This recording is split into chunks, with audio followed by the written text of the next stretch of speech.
सभी परिजनों को मेरा प्रणाम। आशा करती हूँ मेरे सारे ही परिजन स्वस्थ व प्रसन्न होंगे। आजकल हम स्वाध्याय कर रहे हैं परम पूज्य गुरुदेव की एक पुस्तक ऋषि युग्म का परिचय, जिसे पढ़ने के बाद हमें गुरुदेव और माता जी के जीवन के काफ़ी महत्वपूर्ण प्रसंगों के बारे में जानकारी हो जाएगी। इसमें अब तक 2 वीडियोस बन चुकी हैं और आज की वीडियो इसकी तीसरी वीडियो है। तो चलिए शुरुआत करते हैं। पिछली वीडियो में हमने सुना कि किस प्रकार गुरुदेव जब गायत्री तपोभूमि मथुरा में गायत्री माता की मूर्ति की प्राण प्रतिष्ठा करने जा रहे थे, तो 24 दिन तक जल का उपवास गुरुदेव करते हैं, बिना कुछ भी खाए पिए। सिर्फ जल पर रहकर वो साधना करते हैं और तब गायत्री माता की मूर्ति की स्थापना होती है गायत्री तपोभूमि मथुरा में। और साथ ही साथ 24 तीर्थों का जल और रज लाकर वहाँ पर स्थापित किया जाता है। और जब गुरुदेव दीक्षा देते हैं अपने जीवन काल में, तो सबसे पहली दीक्षा गुरुदेव माता जी को देते हैं। उसके बाद जो समर्पित कार्यकर्ता थे उनको दीक्षा दी जाती है। तो अब देखते हैं कि गायत्री परिवार की स्थापना हो जाती है। अब देखते हैं कि आखिर गुरुदेव कैसे करते हैं विस्तार गायत्री परिवार का। गायत्री परिवार की विस्तार प्रक्रिया।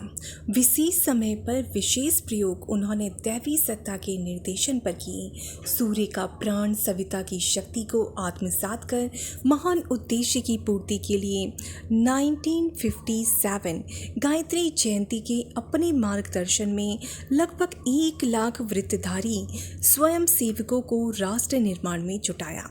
उन्होंने गायत्री उपासना में रत रहकर 52 दिन का उपवास, ब्रह्मचर्य, भूमिशयन आदि कठोर साधनाएं भी की। इस सामूहिक साधना की पूर्णाहुति 1000 कुंडों की यज्ञशालाओं में 4 दिन में संपन्न हुई।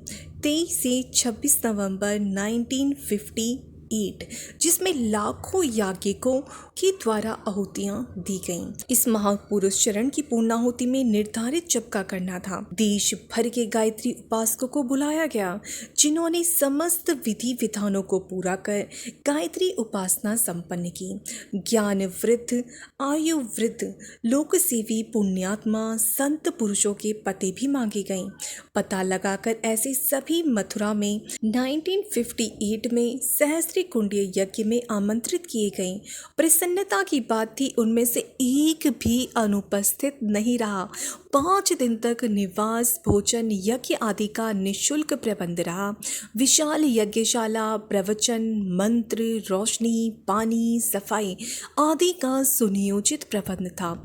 मथुरा वृंदावन मार्ग पर 7 मील के घेरे में 7 नगर बसाए गए। सारा कार्य निर्विघ्न पूरा हुआ।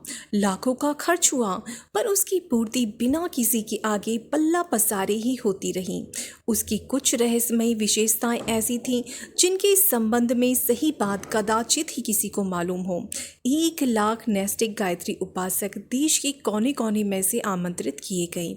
वे सभी ऐसे थे जिन्होंने धर्म तंत्र से लोक शिक्षण का काम हाथों हाथ संभाल लिया और इतना बड़ा हो गया जितने की भारत के समस्त धार्मिक संगठन मिलकर भी पूरे नहीं होते। इन व्यक्तियों से पूज्य गुरुदेव का भौतिक परिचय बिल्कुल न था, पर उन सबके पास निमंत्रण पत्र पहुंचे और वे अपना मार्ग व्यय खर्च करके भागते चले आए। यह एक पहेली है जिसका समाधान ढूंढ पाना कठिन है। दर्शकों की संख्या मिलाकर 10 लाख तक प्रतिदिन पहुंचती रही। इन्हें 7 मील के घेरे में ठहराया गया था। किसी को भूखा नहीं जाने दिया, किसी से भोजन का मूल्य नहीं मांगा गया। खाद्य सामग्री मुट्ठी भर थी, इतनी जो एक बार में 20,000 के लिए भी पर्याप्त न होती, पर भंडार अक्षय हो गया। 5 दिन के आयोजन में प्राय 5 लाख से अधिक खा गए।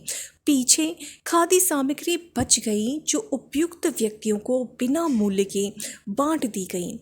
व्यवस्था ऐसी अद्भुत रही जैसी हजारों कर्मचारी नौकर रखने पर भी नहीं कर सकते थे। इतना विशाल यज्ञ महाभारत के उपरांत दूसरा नहीं हुआ। उस महान यज्ञ के बाद लगभग 6000 गायत्री परिवार की शाखाओं का गठन हुआ। इसे पूज्य गुरुदेव के अध्यात्म जगत के सूक्ष्म पुरुषार्थ का स्थूल प्रतिफल कहा जा सकता है। संगठन का अधिकाधिक भार वंदनीय माता जी पर ही था। सन 1959 में पत्रिका के संपादन का कार्य सौंपकर सन 1961 तक के लिए परम पूज्य गुरुदेव हिमालय चले गए, जहां गुरु सत्ता से मार्गदर्शन लेना था।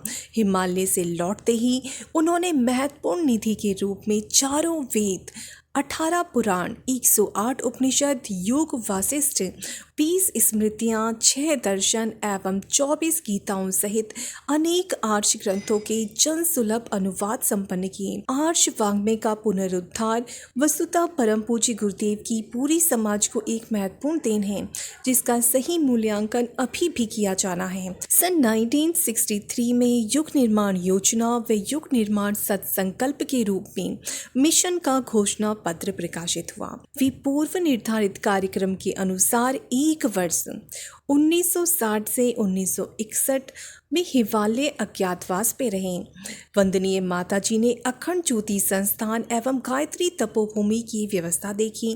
हिमालय के उसी प्रवास काल की अनुभूतियाँ सुनसान के सहचर नामक पुस्तक में संकलित हैं।